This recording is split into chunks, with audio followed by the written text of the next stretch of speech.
Hello gate aspirants, आज हम properties discuss करने वाले हैं रैंक की। तो चलिए फिर जल्दी से शुरू करते हैं आज की वीडियो।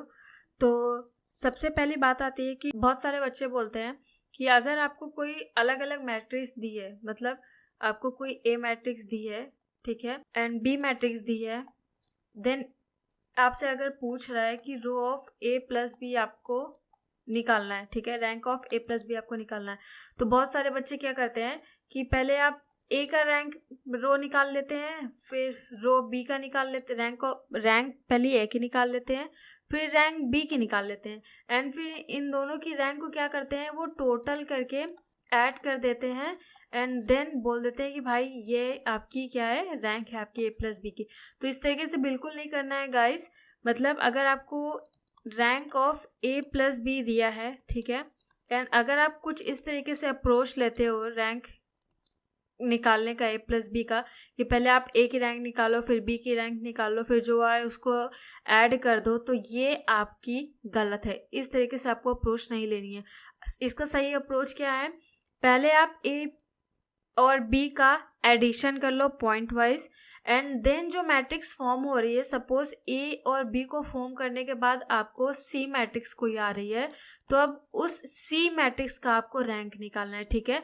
आप अलग अलग ए या बी का रैंक निकाल के उनको एडिशन करके आप मत बोलना कि ये जो है रैंक है ए प्लस बी का। इस तरीके से आपको बिल्कुल नहीं करना, आपका क्वेश्चन जो है वो गलत हो जाएगा।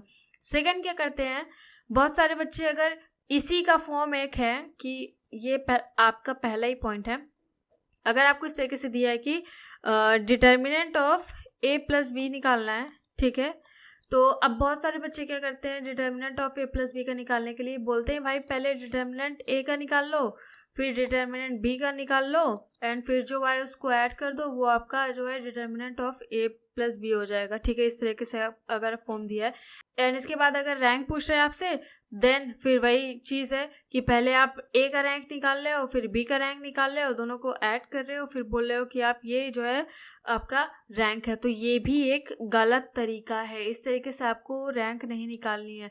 ये आपका डिटर्मिनेंट वाला फॉर्म दिया हुआ है कि पहले कोई डिटर्मिनेंट ए प्लस बी मैट्रिक्स दी हुई है, तो आप क्या कर रहे हो, पहले ए का डिटर्मिनेंट निकाल रहे हो, फिर बी का डिटर्मिनेंट निकाल रहे हो, इसके बाद इसको ऐड कर रहे हो, फिर आप क्या कर रहे हो, उसका रैंक निकाल ले रहे हो। तो ये भी गलत तरीका है। इस तरीके से आपको बिल्कुल नहीं अप्रोच लेनी है।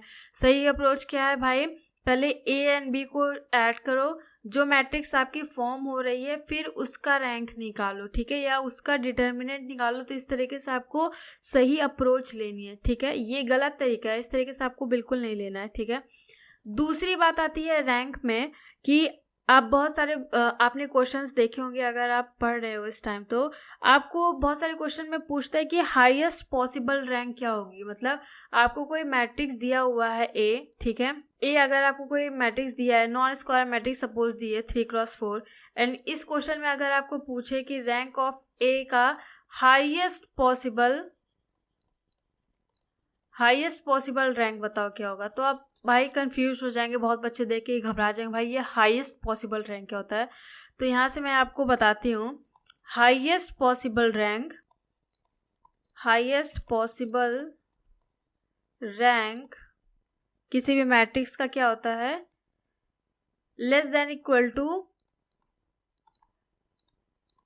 मिनिमम ऑफ रो और कॉलम। एम एन यहाँ पे क्या है, ये आपका रो है, ये आपका क्या है, कॉलम है, ओके। तो सपोज कि अगर कोई मैट्रिक्स आपको दी हुई है, ठीक है, ए कोई मैट्रिक्स दी हुई है जो कि है आपकी 3x4 की मैट्रिक्स, ठीक है, एंड यहाँ पे आपको पूछ रहा है कि भाई रैंक क्या होगी, हाईएस्ट पॉसिबल रैंक क्या होगी ए मैट्रिक्स की। तो भाई ए मैट्रिक्स की हाईएस्ट पॉसिबल रैंक क्या होगी, यहाँ से अगर आप देखो तो m×n, ठीक है, मिनिमम ऑफ किसका, रो और कॉलम का। तो यहाँ पे देखो, यहाँ पे आपकी हाईएस्ट पॉसिबल रैंक ऑफ ए क्या होगा, यहाँ पे 3 और 4 है, तो मतलब less than equal to minimum of 3×4 है ना। एंड यहाँ पे देखिए 3 और 4 का मिनिमम क्या है, 3 और 4 में छोटा कौन है, ये बताइए आप। 3 और 4 में छोटा आपका 3 है, इसका मतलब जो रैंक होगी ए की वो क्या होगी, आपकी 3 होगी। आप मेरी बात समझ रहे हैं कि नहीं समझ रहे हैं? अगर आपसे हाईएस्ट पॉसिबल रैंक पूछ रहा है किसी भी क्वेश्चन में, तो उनमें देखो कि आपकी रो की वैल्यू क्या है, आपकी कॉलम की वैल्यू क्या है, ठीक है। अगर आपकी रो की वैल्यू 3 है एंड कॉलम की वैल्यू 4 है, तो इसका मतलब कि हाईएस्ट पॉसिबल रैंक क्या आएगी, आपकी 3 आएगी। अगर आपकी रैंक सपोज 5 दी हुई है, रैंक आपका 2 दिया हुआ है, तो यहाँ पे हाईएस्ट पॉसिबल रैंक क्या आएगी, इन दोनों में मिनिमम क्या है, 2 मिनिमम है, यानी हाईएस्ट पॉसिबल रैंक क्या आएगी, आपकी 2 आएगी, ठीक है। इसी तरीके से अगर आपको कोई वैल्यू दी हुई है, सपोज यहाँ पे ए जो है आपका 3x2 दिया हुआ है, बी आपका 3x1 दिया हुआ है, ठीक है। यहाँ पे जो मैट्रिक्स दी हुई है वो 2x3 की दी हुई है, ठीक है। तो यहाँ पे आप बोल रहे हैं कि भाई यहाँ पे आप ये बताओ कि अब इसकी जो हाईएस्ट पॉसिबल रैंक बनेगी ए प्लस बी की वो क्या आएगी। तो यहाँ पे कैसे निकालोगे आप, भाई देखो ये 2 सेम है, यानी हाँ मैट्रिक्स आपकी बन सकती है ना, क्योंकि अगर आपकी पहली मैट्रिक्स का जो कॉलम है एंड दूसरी मैट्रिक्स का जो रो है उसकी वैल्यू इक्वल नहीं होगी, तब तक आपकी कोई मैट्रिक्स फॉर्म नहीं हो पाएगी। यहाँ पे देखिए इक्वल है यानी 2 है, तो जो मैट्रिक्स आ रही है वो 3 की बनेगी, 3x3 की, ठीक है। एंड देन इसका आप रैंक निकालोगे तो इस तरीके से करोगे, लेकिन ये अप्रोच गलत है, इस तरीके से नहीं करना है आपको।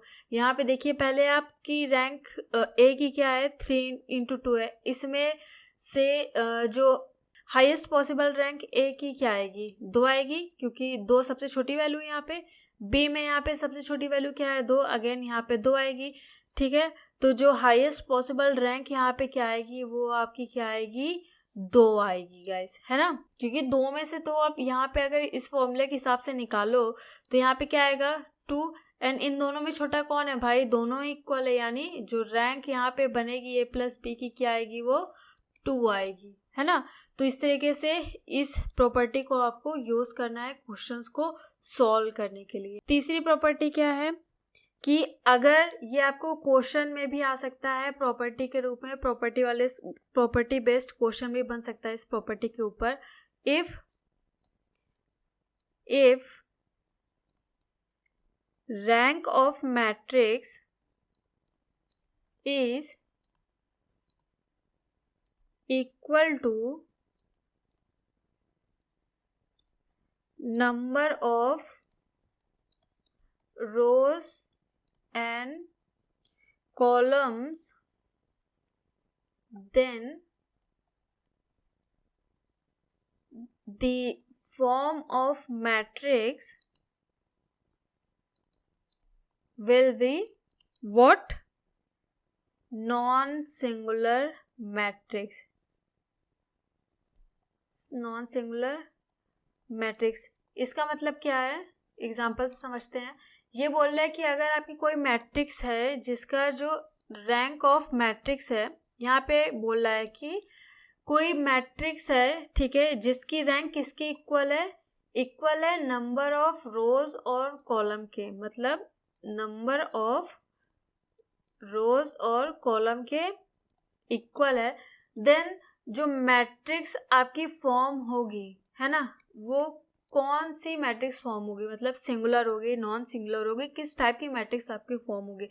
तो जो मैट्रिक्स आपकी फॉर्म होगी वो आपकी नॉन सिंगुलर होगी। भाई नॉन सिंगुलर कैसे होगी, नॉन सिंगुलर क्या है, नॉन सिंगुलर होता है आपका जब डिटर्मिनेंट नॉट इक्वल टू 0 हो, ठीक है, ये आपका नॉन सिंगुलर होता है। सिंगुलर क्या होता है आपका, जब डिटर्मिनेंट की वैल्यू क्या हो, 0 हो, ये क्या होता है आपका सिंगुलर मैट्रिक्स होती है, ठीक है। सिंगुलर मैट्रिक्स की कंडीशन है जब डिटर्मिनेंट 0 हो तो singular, determinant not equal to 0 हो यानी नॉन सिंगुलर मैट्रिक्स, मतलब यहाँ पे कोई वैल्यू होगी, मतलब है ना 2 3 4 5 इस तरह की आपकी कोई वैल्यू होगी। तो ये नॉन सिंगुलर मैट्रिक्स कैसे फॉर्म होगी, मतलब देखिए रैंक ऑफ मैट्रिक्स, ठीक है, मैट्रिक्स की रैंक जो है वो किस पे डिपेंड हो रही है, number of rose and number of column of matrix, है ना।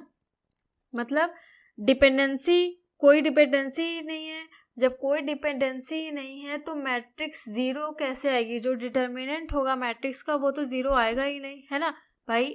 जब डिपेंडेंसी होती है तभी तो आपकी जीरो मैट्रिक्स फॉर्म होती है, वहीं से हम रैंक को निकालते हैं भाई। लेकिन जब कोई डिपेंडेंसी ही नहीं है आपकी रोज और कॉलम्स के बीच में, तो वहाँ पे जो आपकी मैट्रिक्स बनेगी वो कैसी मैट्रिक्स बनेगी भाई? नॉन सिंगुलर मैट्रिक्स ही बनेगी। ओके, सो आगे बढ़ते हैं। सपोज इफ आपको कोई मैट्रिक्स दी है, ए इज 3x1 है ना, and B is 1x3,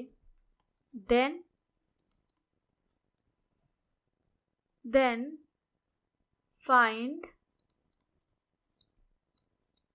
rank of C, and यहाँ पे आपको दिया है C इक्वल टू A.B, ठीक है। अब आपको C की रैंक निकालनी है एंड C दिया है A.B।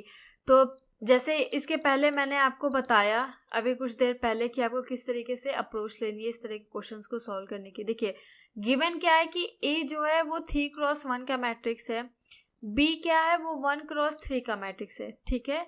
एंड इन दोनों से जो मैट्रिक्स निकल रही है वो आपकी क्या है? C है, ठीक है।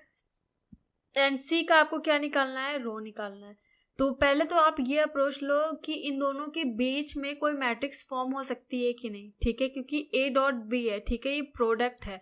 देन प्रोडक्ट की पहली कंडीशन क्या होती है कि पहले देखो भाई अगर दो मैट्रिक्स दिया है तो उनके बीच में मैट्रिक्स फॉर्म होगी कि नहीं होगी।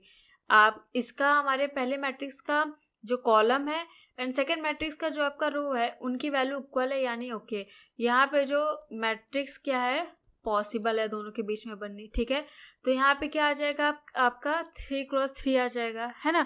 जब 3x3 की मैट्रिक्स अब यहाँ पे बनेगी तो उसका आपको क्या, यहाँ से आप क्या ले सकते हो? आप यहाँ से 3x3 मैट्रिक्स का रैंक निकाल सकते हो। बट मुझे नहीं लगता कि ये सही तरीका है। सही तरीका क्या है इसका?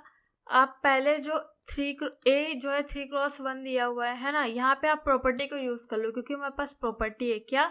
3x1 है, ठीक है। यहाँ पे हाईएस्ट पॉसिबल रैंक क्या होगी A की? आप बताओ, A की हाईएस्ट पॉसिबल रैंक क्या होगी? 1 होगी, है ना। हमने अभी देखा कि जो हाईएस्ट पॉसिबल रैंक होती है वो क्या होती है? मिनिमम ऑफ रो और कॉलम होती है। यहाँ पे रो और कॉलम क्या है? 3x1। मिनिमम क्या आएगा? 3 और 1 में 1 आएगा। तो यहाँ पे जो रैंक आ जाएगी कि क्या हो जाएगी? 1। सेम इसी तरीके से B का क्या है? 1x3। अगेन यहाँ पे क्या आ जाएगी? 1। भाई अब इन दोनों की हाईएस्ट पॉसिबल रैंक अगर 1 है तो इसी फॉर्मूले से अगर देखो A एंड B के, तो इन्हीं का प्रोडक्ट आपका क्या बन रहा है? A.B। तो A.B मतलब हाईएस्ट पॉसिबल रैंक यहाँ पे क्या है? 1,1,1। तो इनका जो इनमें मिनिमम वैल्यू क्या है? अगेन आपकी वो 1 ही है ना। एक से छोटी 0 तो होगी नहीं गाइस। तो यानी जो रैंक ऑफ आपका C है वो क्या है? 1। A.B किसको इक्वल है? C के। तो यानी रो ऑफ C की जो रैंक आ गई वो क्या आ गई? 1। देखिए कितना सिंपल था, प्रॉपर्टी से आपका तुरंत सॉल्व हो गया, है ना। अब यहाँ से आप प्रोडक्ट लेने जाओगे यानी C का, फिर उस वैल्यूज को 0 करोगे, फिर वहाँ से आप रैंक को निकालोगे। तो इस तरीके से आपकी जो अप्रोच है वो थोड़ी लेंदी हो जाएगी एंड ये मेरे को थोड़ा ठीक भी नहीं लग रहा है इस क्वेश्चन के हिसाब से। तो ये क्वेश्चन आपका बेस्ट है, इस प्रॉपर्टी के साथ जाओ आप, इस तरीके से आप क्वेश्चन को सॉल्व कर सकते हो, निकाल सकते हो। ये कुछ प्रॉपर्टीज थी गाइस जिन्हें आपको अच्छे से याद रखना है दिमाग में, किस तरीके से आप रैंक को निकाल सकते हो, क्या क्या पॉसिबिलिटीज़ हैं रैंक को निकालने की एंड क्या क्या पॉसिबिलिटी नहीं है, क्या क्या हम गलत सोचते हैं अपने दिमाग में रैंक को निकालने के लिए। तो वो सारी चीज़ें यहाँ पे इस वीडियो में हमने क्लियर कर ली हैं। सो अब नेक्स्ट वीडियोस में हम कुछ और जो गेट में क्वेश्चंस आए हुए हैं, अच्छे क्वेश्चन आए हुए हैं गेट में रैंक को निकालने के, उन क्वेश्चंस को सॉल्व करेंगे। तो मिलते हैं हमारे नेक्स्ट वीडियो में। अगर वीडियो पसंद आई हो तो लाइक, सब्सक्राइब एंड शेयर ज़रूर कीजिएगा, अपने दोस्तों को भी बताइएगा, नोटिफिकेशन को ज़रूर ऑन कीजिएगा ताकि आपको मेरे नए वीडियोस की लिंक तुरंत मिल जाए। सो मिलते हैं हमारे नेक्स्ट वीडियो में, तब तक के लिए बाय बाय।